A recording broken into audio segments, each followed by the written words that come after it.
এখানে মানুষ যত শান্তিতে থাকতে পারে আর কোথাও এত শান্তিতে থাকতে পারে? কত ঘটনা ঘটে অন্য রাজ্যে, আমি চাই না আমার রাজ্যে একটাও ঘটনা ঘটুক, কিন্তু যদি কোনো ঘটনা কোথাও ঘটে আপনারা কি বলেন? বেঙ্গল সেফ নয়। আপনারা আছেন কি করে? খালি রোজ রাস্তা অবরোধ করছেন, রোজ কোর্টে যাচ্ছেন, রোজ গালাগালি দিয়ে বেড়াচ্ছেন। বেঙ্গল যদি সেফই না হয় তাহলে কোনটা সেফ? উত্তরপ্রদেশে ঘটনা ঘটলে সেফ, ভেরি সেফ। বিহারে ঘটনা ঘটলে ভেরি সেফ। রাজস্থানে ঘটনা ঘটলে ভেরি সেফ।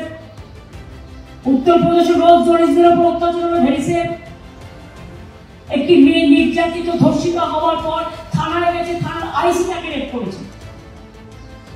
একটা মেয়ে নির্যাতিত হয়েছে, কোর্টে গেছে, জ্বালিয়ে দিয়েছে। डबल इंजन सरकार आपने सेफ है और कलकत्ता अनसेफ है। कलकत्ता इज द सेफेस्ट शहर, आपको पता होना चाहिए। ये रिपोर्ट है गवर्नमेंट का, ये बात नहीं है कि हम कह रहा हो।